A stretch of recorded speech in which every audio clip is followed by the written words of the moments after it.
it's Daphne here at Laura Entertainment. I'm sitting down with my good buddy, Mr. Bobby Leigh. How you doing, bud? I'm doing fantastic, Daphne. I love you. You look like you're doing fantastic by the pool. I'm jealous.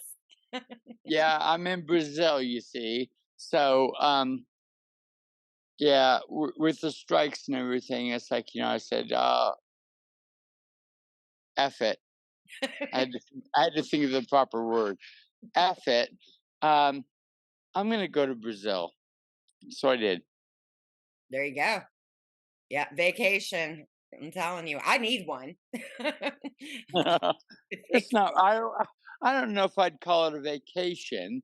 I'm seeing a lot of dentists and a lot of the exchange rate is so bloody cheap here. It's amazing. Everything's like nothing. Cigarettes are $1 a pack here. Um, Wow. oh, blimey, what else is everything's really cheap here. Everything's cheap. Doctors, whatever, so I'm doing all that kind of stuff. And thus far, I've been here a week and a half now, and I've seen a bunch of doctors. I can't even count how many I've seen, and it's cost me like under $100. Wow. So if I wanted to go shopping over there with $100, I think I'd do pretty good. What do you think? Oh, $100. Listen, if you went shopping here with $20, you would do well. Okay, so here's the thing. So this is really funny. This is really a funny story, actually. Um, the other night, my friend and I went to we had sort of a date night. Actually, I wouldn't call it a date night. We went to dinner. Okay. Guess what? At the mall. At the mall. That's the big deal. That's the big deal. The women dress like they're going out to an on like evening wear, evening gowns and stuff. They're dressed to the tens. Guys are like in shorts and like whatever. They don't care. Okay, but it's a big deal. That's where you go to dinner, to the food court. Okay. That's the big deal. Today I went to breakfast. Ready? Yeah. At the gas station. What? Yes, the gas station has the best selection of food for breakfast. And on top of it, they have a whole, like, I don't know, liquor section and like Bacardi and vodka and all this other stuff. It's like, we're at the bloody gas station. I had to take a picture of it because I couldn't believe it. It's like, we're at a bloody gas station. That's crazy. So, I mean, Brazil, they have nightclubs and stuff, right? Over there? Yeah, they do, but not where I'm at. I'm about 2 hours outside of Brasilia. I'm at a spiritual hospital. I'm here for rest. I'm Yep. here to get, to recoup. And I know you'll relate to this. I'm here to recoup from my management business. Yeah. Managers have to take a vacation and then take another vacation and then take another vacation just to be able to come back to one. Yeah. And Yeah, then once you get back, you start dropping artists. that's true. That is true. That's so true. Our business is not easy. People do not get it at all. They don't get it. The stuff that we have to deal with and we go through in this industry. And you've managed a lot of people. Why don't you tell everybody a little bit about who you've managed? Okay, well, I sort of got my start in management because I was a tour manager, and all of a sudden my band fired their manager, and they were starting to blow up a little bit, and I took them, and because I was their tour manager, I was their guy, around, and we didn't really have a plan. It's like we just did it. It's like, okay, you're selling a lot of records, we're playing a lot of television shows, we're doing stuff. Let's just, keep going. And we sold 11 million records in 9 months. And that was four non blondes. And from then on, I went to this friend of mine asked me about managing this band called um, The Offspring. It was a punk rock band. And at the time, he had saw them, I think, and he was from A&M Records, and he had saw them in Belgium. I think he saw them, and I was like, punk rock band. I'd already managed Social Distortion before that, actually. Yeah. Um, a punk rock band, which sold no records really. At that time, Yeah. we didn't sell any records, and the Offspring came around, and our first single was huge. We sold 11 million copies of the single, and it was gigantic. And they toured the world, and it was just really cool. And from then, I went on to the Red Hot Chili Peppers for a while, for about 2 years, and it was great, And then I was kind of done. I was sort of like, this sort of sucks because it does, as you know. It sort of sucks, and it's a lot of work for not a lot of money. I mean, we made some money. I mean, we made a lot of good money. I mean, we did make money. But all the work that a manager does, it's like it's so much work for $1 million. It's like, you work 10 million hours for $1 million. It's like, what the F? I haven't had And, that at all. I'm not even close to Emily.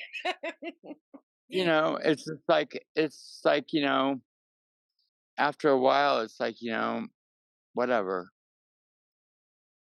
You get to that point sometimes where you get fed up with it, but luckily for me and you, we have, the backups that we do also that we've learned in the industry, acting and producing and all of that, which a lot of people, they just manage and that's it. And then when the ride's Yeah, over, it's done, then they don't really know what else to move forward to, you know. we're very lucky to have that training, okay, to be able to know what to do as a backup. Because it's like, and I know that you do the same as I do. We fall back on our acting because, pays the bills. That's true. It It's pay fun it pays too, though. It's fun. Acting's fun.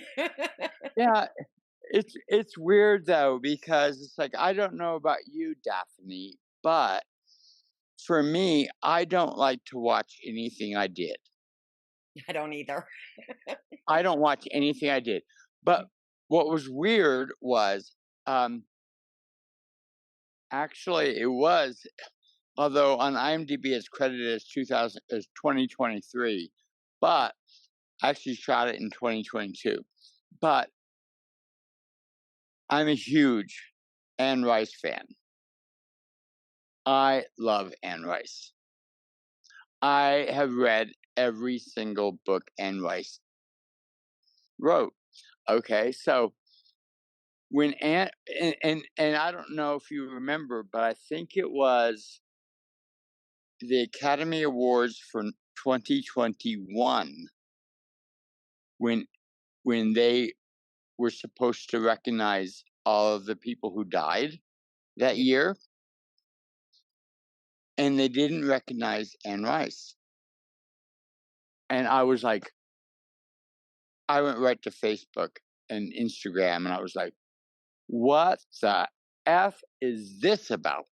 Yep. What is the Academy bloody doing? These people are horrible." They They didn't forgot. I either. mean, she wrote Interview for a Vampire, That's a which damn was a huge film. Anyway, because of that, I became friends with Christopher Rice, her son, who sort of took over her thingy. And so 2022, he asked, and now, mind you, I'd read almost just about everything Anne Rice had ever written. And then he asked me, and I'd already been a huge, huge fan of the television show, The Mayfair Witches. And he asked me, he's like, "Oh, would you like to be on Mayfair Witches?" And I was like, "Oh, I can't do that." He's like, "Why not?" I go, "Because I know all the Anne Rice stuff." And he's like, "Oh, you got to do it." And so he sent me the script. I read it, and I was like, "Okay, I don't know anything about this episode or this piece, whatever." And so I did it. And so it's like I go, Christopher, this is gonna totally screw up my entire world because now I can't watch any more or Mayfair Witches. But I shot the show. It was great. It was awesome. We had a really good time, and all the people there were fantastic. It was wonderful. I remember when I would call you and um you were telling me that you were, what was it? Oh, you were binge watching The Good Wife. Oh, I love that show. That is my favorite television show of all time. I love that show. Okay, so the Good Wife Hmm. is canceled now. Okay, Oh. good. That is good. Okay, because I will never, I never want to be on the Good Wife because I love that show so much that I binge watch that. I I've seen every episode at least 3 or 4 times. So I totally know what's coming up. It's like, "Oh, yeah, okay, alright, here we go." You're like You me. know, I I'm like that I with get like that. Mike and Molly Yeah. show, man. I love it. I'll sit there and watch it over and over and not care. And everybody's like, "Why do you keep watching that and Friends?" And I'm like, because once you get hooked on these shows, you want to go back in and watch them and see if you missed anything. You know what I mean? Yeah, that's what I do too. I Yeah. wanna see if I missed something. Oh, yeah. No, you know what? There's probably something. There was a cup someplace that shouldn't have been, and I missed it. So I gotta catch that. I gotta figure it out, you know? Yep. I put a thing up on Friends, and this is something that even shocked me. To see if anybody could answer where the episode was. There's an episode where they're talking, and if you look straight behind them, you can see the actual boom operator. You can see his leg in his jean shorts socks, over to the side. But I asked everybody, I was like, "What episode is it?" And nobody could ever answer that question. I waited for somebody to answer that, and nobody ever answered it. And now I can't even think of what episode it would have been. Oh, I think it was the one with the recliner where he broke the recliner, and then they thought that it got fixed magically, but they were talking, and towards the ends, if you look out the doorway, there's a part right there where you can actually see the guy's leg, and it's the boom guy. In the Yeah. awkwardest position, Yeah. you know what I mean? I feel bad for them. I would not want their job, a boom operator. Hell no, you couldn't Oh my any god. That's a horrible job. Mm-mm. I know, Talk right? about strong arms. Oh, yeah. But but you're like me though, you see, because I don't always see legs or people's body parts in shots, but I often see shadows. Yeah. Yeah, you see their shadow in the shot, and it's like, oh blimey. So when I'm shooting, like I'm sure you are too, I'm really cautious about like where's my shadow? What's going on with my shadow?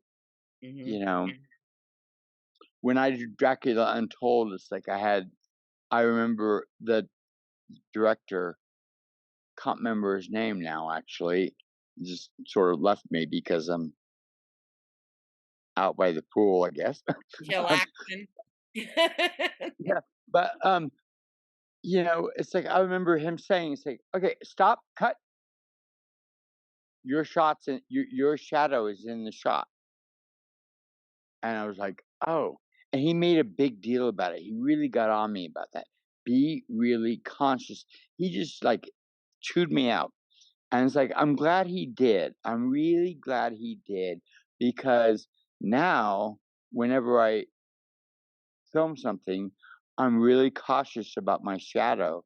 Where is it landing? Where is it going? What's happening here? Mhm. Yep. But you figure, damn, they should be able to take care of that in editing. Well, as a director, and you know this, as a director, that's what we have to do because most people don't give a shit about the shadow. They don't care. Yeah, or they don't notice because they'll get Yeah, they don't. into the movie and they're not gonna notice, like, small things. I mean, yeah, everybody's a perfectionist, for the most part, at least I hope they would be a perfectionist anyway when they're shooting, but, I mean, some people, they don't care, and then the viewers, they don't they're not paying attention to shadows. Because now you're gonna have me watching TV tonight, and I'm gonna be looking at people's shadows. I'm at the right people like, "Hey, did you not catch that shadow in your movie?" There's gonna be a lot of pissed off people tonight. You're gonna be emailing like crazy tonight. Probably. So let me ask you this, because I know there's gonna be a lot of people that are gonna be probably trying to ask this question. If somebody was wanting, like, aspiring musicians and artists, what would you tell them as far as coming into this industry in the big leagues anyway? From what they're doing into the big leagues, what kind of advice would you give them as far as coming forward? I would say practice, practice, practice. Also, what's equally important as much as practice is marketing. Hire somebody, even if it costs you money to pay them, get somebody who knows how to market you and can sell you. Because sometimes, as artists, it's difficult to sell ourselves. I'll give you an example. Let's say I'm a guitar player, an aspiring musician, and I want to sell myself as a guitar player, musician, whatever. Um, Most promoters or record company or industry people, they're going to listen to me and say, "Oh yeah, I'm a great guitar player," and they're going to go, "Oh yeah, blah blah blah blah blah." However, let's say on the other side of the coin, I hire Daphne Matthews Yeah. as my manager. Okay. And then all of a sudden she comes to the same person and says, "Hey, this guy is a really good guitar player. He's a really good musician. Yeah. You should give him a shot. You should do this. This is what I want you to do. And you tell him what you want him to do." In my experience, in probably 30, 40 years, long time. I'm old, mind you. Me Um, too, honey. I'm getting right up there. but the fact of the matter is, in my experience, 9 times out of 10, he's gonna listen to you, not me, and that's the reality, and that's what I think is important as far as marketing goes, because marketing is equally as important as practicing and having a good product. You have to have a good product, no doubt about it. You have to have something that sells. You have to have something that's catchy. You have to be working on it all the time. It's not a side job as a musician. You gotta really do it Yeah. all the time. I've written I don't even have a guitar here. Okay, so I'm in Brazil. I'm thinking about I was talking with girlfriend the other yesterday about, okay, so I'm thinking about getting a tattoo. I'm getting a new nose piercing tomorrow, but I said maybe I'll just get a tattoo tomorrow too because it's so cheap here. I'm like, and then this morning, I thought, wait a minute, what the f am I thinking? Why am I getting a tattoo? I should buy another guitar. I only have five. I need another one. You know, and that's what I'm gonna do. So tomorrow I'm gonna go buy a new I found some guitar shops in Paranopoulos, which is like where I'm going, the Yeah. city I'm going tomorrow. And I'm getting a nose ring and a guitar. Hey, I should Because probably come over that way and get a cover up because I've got one that definitely needs to be covered up. well, just get it altered or something or whatever, you know. That would be hard because the tattoo is actually something. I'll tell you a story. When I was 21, yeah, I was 21, and I was, Last year. oh my gosh, I was drinking, and I didn't even remember getting this tattoo, but I'd asked my oldest daughter, I was like, "What should I get?" And she kept saying, "A Bratz doll, a Bratz doll." And I'm like, "Okay, well," I was thinking about it that night for some reason, I don't know why, and I ended up getting a Bratz doll, freaking Jasmine of all Bratz dolls. But luckily, nobody can see this damn Bratz doll because of where it is ever. You know what I mean? Where is it on your butt? Right, like right there. Okay. Yeah.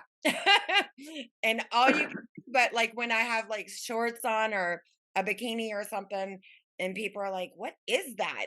And you can see like the Bratz doll, the head. I really want that has to be covered up. I am so sick of looking at this thing, but I didn't even remember getting it because the next morning I walked into the bathroom, and, you get up every morning, you gotta go pee, you know what I mean? So that's what I was doing. And I looked down and I've got this white bandage here, and I'm like, "What the fuck?" So I pull the bandage open and I'm like, "Oh, hell no. I got a tattoo." Daphne, OMG, I gotta tell you, I've seen that movie before. I've done that. You, like, go to the bathroom and you're like, "Gotta pee." It's like, "What the F is this? Why do I have a bandage on?"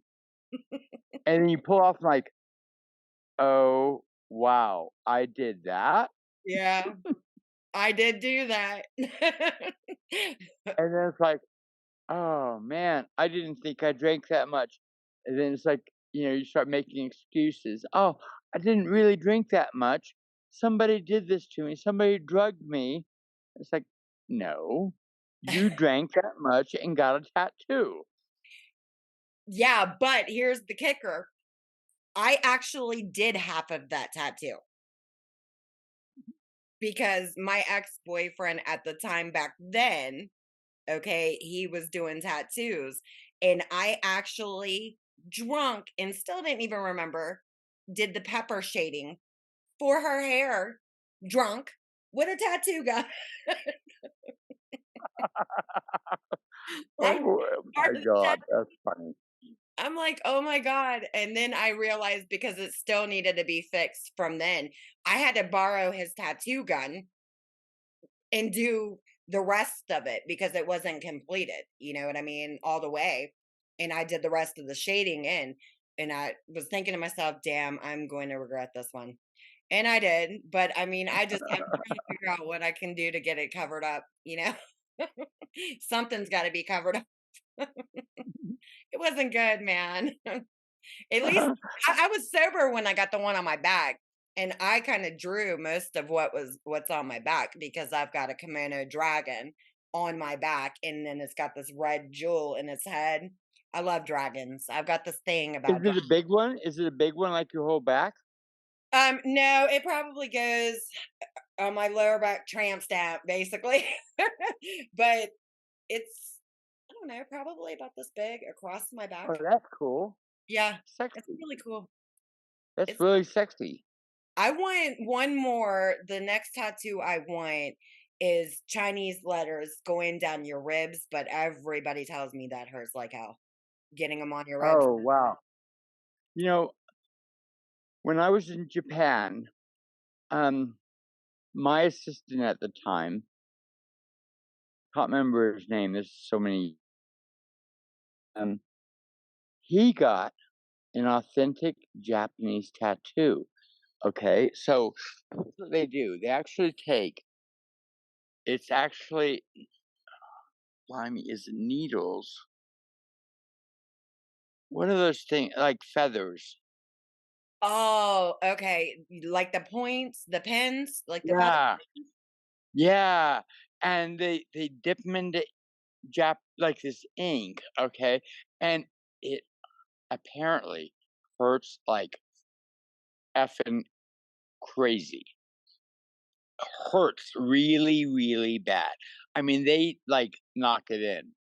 So they use okay, I know what you're talking about. They use the like it's the Indian ink, but it's almost maybe like an arrow type thing where I've Yeah, seen that. Yeah, hell no. I'm good.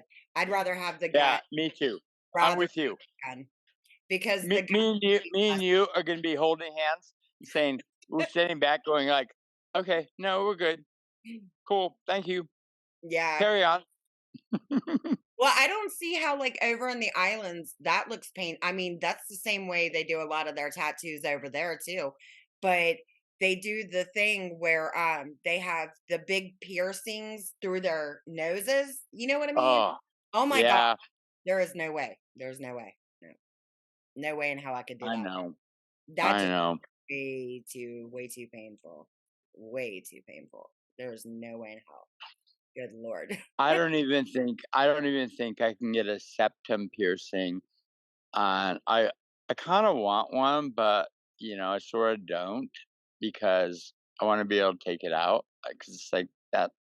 I still got proper things I got to do. You see, so in business, so um, can't really show up to a thing with a septum piercing. A nose ring's okay because nobody really cares about that anymore. Yeah. And a tattoo's not a big deal, but a septum piercing is kind of a big deal. Yeah.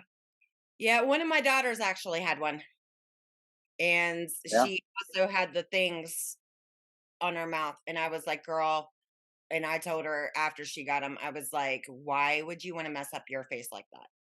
You know, because she's pretty, and I'm just like, I don't see a point in putting all of that because I guess they were, like, all under here, and then she had Yeah.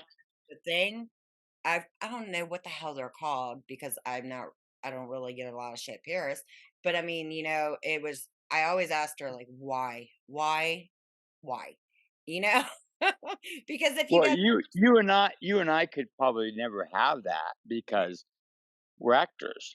It's like, we have to, you know, yeah, maybe we're a biker today or whatever, a biker chick.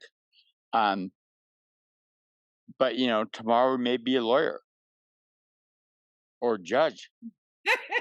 maybe not. Oh, no. Never know. Never know. Never know what they cast us at, you Yeah, know. I hear you. So, moving forward, do you have any advice that you're wanting to give besides what we were just talking about to people? Like, you're probably thinking, "Don't do it." People coming in the street. No, I say do it. I say do it. Definitely do it. It's like it's important to follow your heart. I think that I know I'm speaking for myself. I don't regret anything. I've been doing this shit. I'm sorry. You're fine. We're on Google, so you don't have to worry. Okay. You don't have to worry about Okay. it. I don't want to get you in trouble. I'm the boss. Um. Oh, you're, you're the boss of me. I love that. No, not of you, but of you know what I mean. As far as putting it out, I don't Yeah, I ever. love that. Get No, I love that. I think any- that's sexy. That's hot. Okay, so no, it's like I don't regret anything. My father was a nuclear physicist, and he sat me and brother John, my younger brother, down when I was 16. He said, "What do you guys want to do when you grow up?" And he was a nuclear physicist. He was retired at that point, and brother John said, "I want to be a doctor." And my father said, "Oh, that's really cool. That's great." Or not, he didn't say cool, but he said, "That's good. I support you on that. That's a really good idea." He Yeah. goes, "What about you, Robert?" And I said, "I think I want to be a rock and roller and travel the world." And he said, not in my house. So the next day, everything I had that I wanted, I put in my backpack and I was, hitchhiking to the nearest big town. I was 16. Okay. I don't regret that. It was hard. I slept in a park, on a park bench. I I played guitar outside of a music store, outside of a grocery store, outside of a coffee shop, restaurants, whatever, any place I could. And at the time, people would throw like nickels and dimes in my little guitar case. Yeah. And that's what I survived on the following day. I that's how I got my food, for the next day. I don't regret that. It was a hard life, Yeah. you know. But I followed my dream. I believed in myself. I believed in my craft, which is the most important. Believing in your craft. If you really think you have it or you can do it, you don't even necessarily have to have it. If you think you can do it, keep doing it because that is really important. Because I did that. You know, a month later, yeah, it sucked for the first month or whatever. But, I was on tour at 16. I was traveling around the world, around Europe at 16 years old. I That's couldn't even drive. I remember I couldn't even drive for for a while. I wasn't allowed to drive because I didn't have a driver's license. You know, yeah. and that was cool. And so I followed my dreams. And so that's what I would say to people: follow your dreams. If you believe you could do this, even if you can't necessarily do it now, keep believing, keep following your heart, and keep doing it. it all falls into place. Yeah.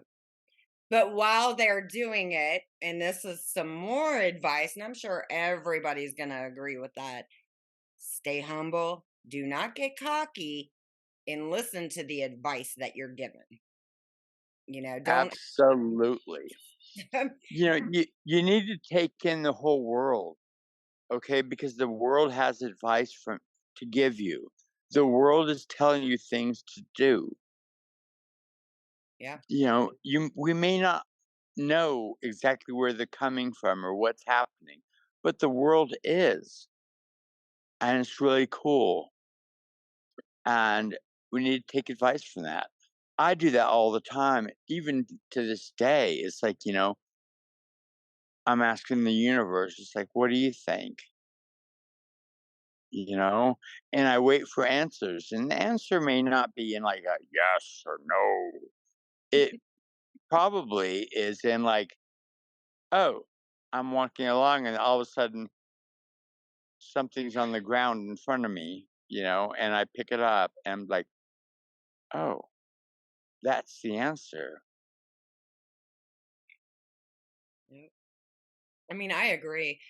It's just sometimes people get a little too cocky or they love to overstep them bounds. And I'm You not can't do that.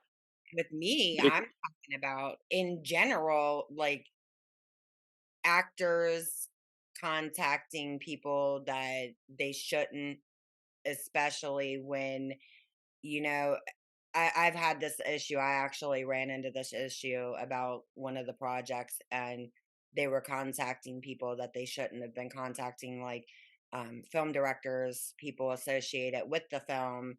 And they were nothing more than an actor that was placed in a position to where it wasn't even a bigger role in one of the projects. And that really pissed me off because I feel like if you think that, you know, you have that right to overstep your bound, you are crazy because now don't think people like us aren't talking. And that's going to stop people from eventually working with you, you know? yeah, that is the story of my life because the fact of the matter is that I'm not the greatest actor. I'm not a great actor. I'm not. I am very grateful. I should say that first and foremost. I am very grateful and honored to have really good friends that make really good movies. And I get most of my parts that I get from really cool films are because of people that are in high places that are in that movie, not me. They're not hiring me because I'm the greatest actor of all time and I nailed the audition because I don't really audition anymore. But it's just like, they're hiring me because of this guy told him to, or this woman told them to. Um, and that's it. And I'm grateful for that. But having said that, I was also really critically trained, and my coach taught me, and drilled it into me exactly the etiquette that you need to handle or have when you go on auditions. How do you shake their hand? No, you do not. You go in, slate, do name, whatever, do your part, whatever, and move on. They don't have time for you. They don't want to know your life story. They don't give a shit. They don't care. They don't care about all the crap and like talking stuff. And so I learned that from the very beginning. You know, you don't go to directors and say, "Oh, hey, hire me. Do this, do that, blah blah blah." You know, you know what? They got enough to worry about. They don't need you. Right. They don't need that crap. Right. I mean, it really it. it made me mad when, I mean, I'm not going to put their names out there because they know who they are, but to approach people that are higher up, when you're given a part, it's not okay. It's not okay to contact the producers or contact the No. director just to say, hey, well, this, what the hell does that have anything to do? You're an actor. Stay in your lane, because right now you're becoming a problem before you're even on the movie set, you know? Yeah. And that's exactly how we think. You're a problem already by doing this. So therefore, I'm going to remove you from the whole damn thing and not have to worry about the situation at all, you know? Actually, I think what we're talking about now is probably the best advice Mhm. we could ever give a new actor. Yeah. That is the best advice. You know what? Nobody cares. Listen, when I started acting, I thought that all of a sudden that the actor was the one in charge. That's so funny because we're so not. Mhm. We're so down the totem pole. It's like, okay, nobody cares about what we think. As a producer or a director, the last person I want to ever hear from is the actor. The last person. If an actor, if we were on set right now shooting, and an actor, one of the actors come up and approached me. I'm not talking about like the extras or anything, because everybody knows when you're an extra, you're off somewhere else anyway. Um, but if one of those actors, approached me while filming and wanted to ask questions, I would answer them then. But I would not appreciate that person sending me a message by email or phone way before we ever got filming, because you're the last of my priority right now. Right now, my priority is getting everything set up, locked in, making sure everybody's doing the table reads and all of that. You know what I'm saying? And people step out of their lanes and they just don't get it. They don't get it, you know? Yeah, well, but you're like me though, Daphne. It's like you don't show up to set unprepared. Yeah. I don't go there to eat bonbons. Okay, I don't go. I don't want to go to my trailer and eat bonbons. I don't want to go to my trailer and learn lines. Okay, I'm there when I show up to a set.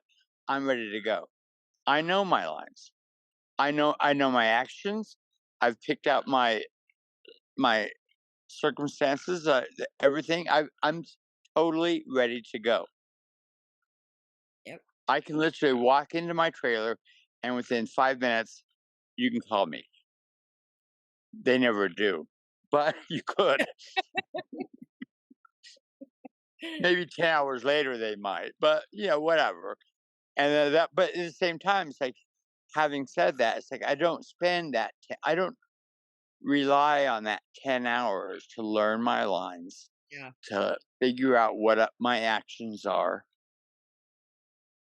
what the circumstance is, what the scene is about. No, I know all that. I know it so well. I don't even need the script. I don't need the lines. I can make it up. Doesn't have to be the lines. Who cares about what the writer wrote? The fact of the matter is, it's like, you know what? It's what's going on. It's what's going on. And it's like connecting with the other actor and understanding who they are and feeling them as a person, Yeah. even as feeling their character that they're portraying as a person. Yeah, to an extent, I will agree with that. But I still feel like, I mean, in certain scripts, certain people will let you do a little bit of ad libbing. But when you're in, like when I was on Nashville, for instance, your other favorite show, I love that show and I love you in it. she, there's no way in how anybody would have been able to go verbatim, or I mean, not be verbatim on her scripts, because you can tell she's tedious, which is good. It made her show it made a good show. But some people will let you do a little bit of ad libbing. Some people are completely verbatim and they have that, Yeah, but you should be prepared anyway going to a set. And if, if you want to, if you actors, out there in the world want to contact the other actor, okay, that you're a scene partner with, do that so you got the chemistry when you're on the set moving forward. That would be my correct. Yeah. because No, that you're absolutely right though. to just contact them. Don't contact directors or producers or anybody else that you're not supposed to be associating with. But if you're going to want to do the reads before, that's a good thing because you're rehearsing before you even make it to the set, you know, especially if somebody's not going to let you do any ad libbing and they want you verbatim, you know. You know, and I'm not saying you should always ad lib either because I don't. I I know. don't. I go in, I know my lines, I get it. Yeah. Okay. But there have been times when you go in Yeah. and you're like, okay, okay, Hmm. line, line. Okay, I can't remember my line. Okay, so but at the same time, it's like one of the first things I did with Filmmakers Alliance. I did a director's workshop and I did this scene with this guy. I was supposed to be playing a 16-year-old kid. Funny thing. Anyway, I forgot my line. I knew it. I knew it. I forgot my line, but there was a professor that was basically directing the directors. He was teaching the directors, what to do. And so we were doing these scenes, and there was maybe 20 directors, and everybody had like a scene. They had a couple of different actors and a scene. And my director was this guy Jeff Orgill, who I'm actually good friends with to this day. But we got to do our scene, and it's like we were doing our scene. I said my first line, and the other guy said his line, and then I couldn't remember my next line. But I just stayed there. I stayed there in character, stayed there, and I just said line. And my director was so engulfed in the scene, he didn't even have his script with right in front of him. So he had to scramble to try to get the script.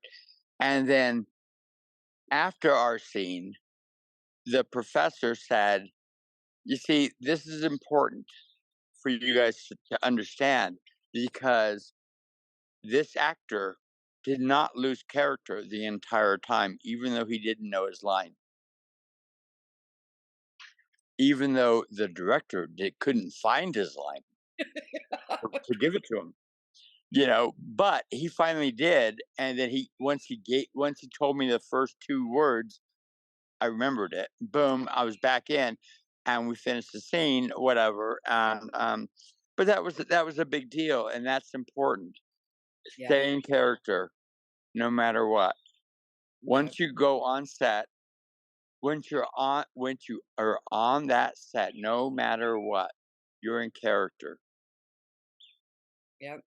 One of the things I do, because I told you in the beginning, um, God, a long time ago, that I'm a paper person. I'm Yeah, always on paper. I can't read off the computer. It hurts my eyes to sit there and stare and read. So I print everything. But when I'm doing an acting job, in between those takes, when they're setting up, I'm reading. I'm reading and reading and reading and reading and reading. That way there I know I'm not going to forget. You know what I mean? But I'm a paper person. So fuck. I've probably wasted so much paper printing it that's out. a But I just want to make sure I know, what's going on next and I don't know. That's an expensive habit. I Yeah, know. but I get it though. It's like it is important. Yeah. It's important to know what I don't want to know too much. I want to know enough about what my action. I mean, write everything down. I still do. Oh, blimey, what's it called? I square words. Power words. I can't remember what my coach used to teach, what she used to call that. But we had words. Okay, so um, you basically square off words that mattered for that sentence. So there may be one word per sentence, maybe two. Mhm. Okay, but you square it off and highlight it. Okay, and so that word, those words, if there's two, told me what the line was, Yep. dictated it to me exactly because that's the gist of it. Yeah. I know what Okay, method you're talking about. I know exactly what method you're yeah, talking it's Meisner. It's Meisner. It's Meisner, and it's like I'm going to the market. Yeah. Okay, what's the key? Oh, not keyword, power word, whatever. Market. That's it. Okay, it's market. So you square market and going. Yep. I'm going. You know, I'm not arriving. I'm going.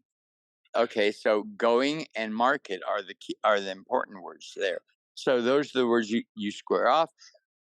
What's your action? Physically moving, physically going, walking, driving, whatever, Hitchhiking. hitchhiking. All right, I am going to wrap up the interview portion, and of course, we'll stay on. I'm going to say definitely thank you, Mr. Bobby Leigh, for coming on and helping, and hopefully, people learn something, out of what we're doing because we're giving you information. Whether you're absorbing it or not, we don't know. Let's see. But we're going to thank you for coming on, and I'm going to say to Thank everybody, you. 4th of July. Don't drink too much. If you do, drink responsibly. And we'll see you later. Thank you, Daphne.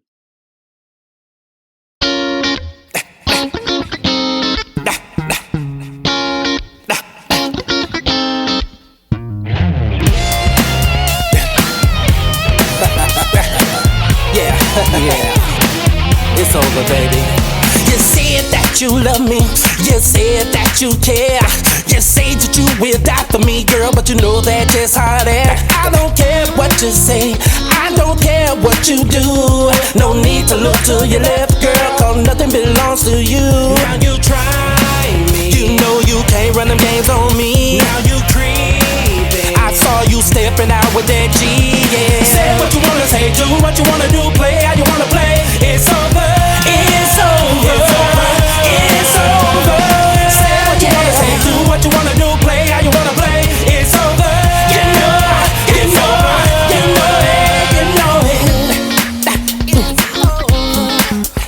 No more playing with my mind, no more wasting all my time, no more telling all your girlfriends that you're spending every dime. You know you don't get nothing from me. It's time to set your whole heart